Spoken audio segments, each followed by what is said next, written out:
ഇന്ന് നമ്മൾ സംസാരിക്കുന്ന വിഷയം KSRTCയും ബസ് സ്റ്റോപ്പുകളും.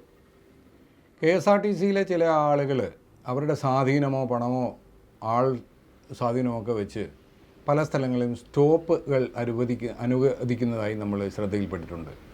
ഇതൊരു തെറ്റായ നടപടിക്രമമാണ്. RTO, പോലീസ്, ജനപ്രതിനിധികൾ ഇവരുടെ ഒരു കമ്മിറ്റിയാണ് സ്റ്റോപ്പുകൾ. ഇവിടെ നിലവിലൊരു സ്റ്റോപ്പ് ആവശ്യമുണ്ടോ ഇല്ലയോ എന്ന് തീരുമാനിക്കേണ്ടത് അവരാണ്. നേരെ മറിച്ച് നമ്മളുടെ പണവും സ്വാധീനവും അല്ലെങ്കിൽ നമ്മളുടെ ഉദ്യോഗ പവറും ഒക്കെ വെച്ചുകൊണ്ടാണ് പല സ്ഥലങ്ങളിലും സ്റ്റോപ്പ് അനുവദിച്ചതായി കാണുന്നത്.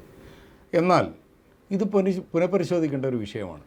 കാരണം നിലവിൽ സ്റ്റോപ്പ് അനുവദിക്കാൻ പാടില്ലാത്ത സ്ഥലങ്ങൾ, നിലവിലെ വാഹന സാന്ദ്രത ഇത്രയേറെ വലുതായ ഒരു സംസ്ഥാനത്ത് ഡെയിലി നമ്മൾ കാണുന്നത് എന്തുമാത്രം അപകടങ്ങളാണ്. അപ്പോൾ ഇത്തരം സ്ഥലങ്ങളിൽ സ്റ്റോപ്പുകൾ അനുവദിക്കുന്നത് മൂലം കോർപ്പറേഷന് സമയനഷ്ടം, ഇന്ധനനഷ്ടം, വാഹനത്തിൻ്റെ തേയ്മാനം ഇതെല്ലാം എത്രത്തോളം ആവുമെന്ന് കണക്കാക്കാതെയാണ് ഇത്തരം സ്റ്റോപ്പുകൾ അനുവദിക്കുന്നത്. ഇത് തികച്ചും ന്യായമല്ല, അന്യായമാണ്. ഒരു ഉദ്യോഗസ്ഥൻ്റെ ദാർഢ്യത്തിന് അല്ലെങ്കിൽ അദ്ദേഹത്തിൻ്റെ ഭാര്യ അല്ലെങ്കിൽ അദ്ദേഹത്തിൻ്റെ ഭർത്താവ് അല്ലെങ്കിൽ അദ്ദേഹത്തിൻ്റെ ബന്ധു ഏതെങ്കിലും ഒരു ഓഫീസിലോ അല്ലെങ്കിൽ ഒരു കോളേജിലോ ഒരു സ്കൂളിലോ പോകണമെങ്കിൽ അവിടെ ഒരു സ്റ്റോപ്പ് അനുവദിക്കുക.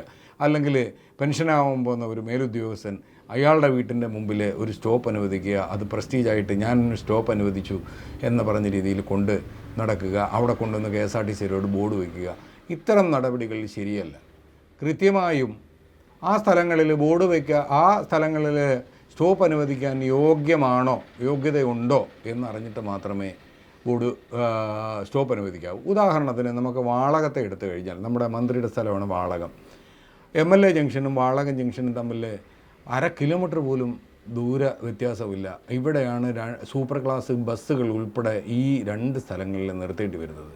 അത് വളരെ മോശമായ ഒരു പ്രവൃത്തിയാണ്. കാര്യം അത് ഒരു പക്ഷേ അധികാര ദുർവിനിയോഗം എന്ന് വേണമെങ്കിൽ നമുക്ക് പറയാം. കാര്യം ഗണേഷ് സാറല്ല അത് സ്റ്റോപ്പ് അനുവദിച്ചത്, അപ്പോൾ അത് മറ്റൊരു കാര്യം. പക്ഷേ എന്നിരുന്നാൽ തന്നെയും സാറിന് തന്നെ ദയവായി താങ്കൾ അത് ശ്രദ്ധിക്കണം, ബഹുമാനപ്പെട്ട മന്ത്രി അത് ശ്രദ്ധിക്കണം.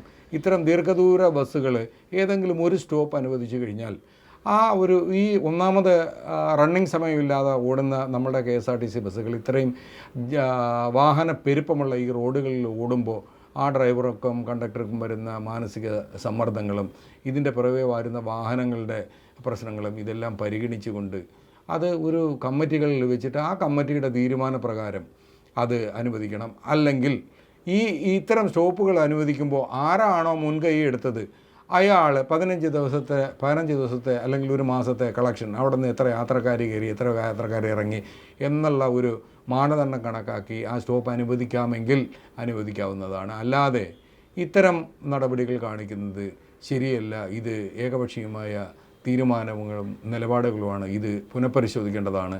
മോട്ടോർ വാഹന വകുപ്പാണെങ്കിലും അതിൻ്റെ ബന്ധപ്പെട്ട ട്രാൻസ്പോർട്ട് അതോറിറ്റി ആണെങ്കിലും അത് പുനഃപരിശോധിക്കേണ്ടത് അത്യാവശ്യമാണ്.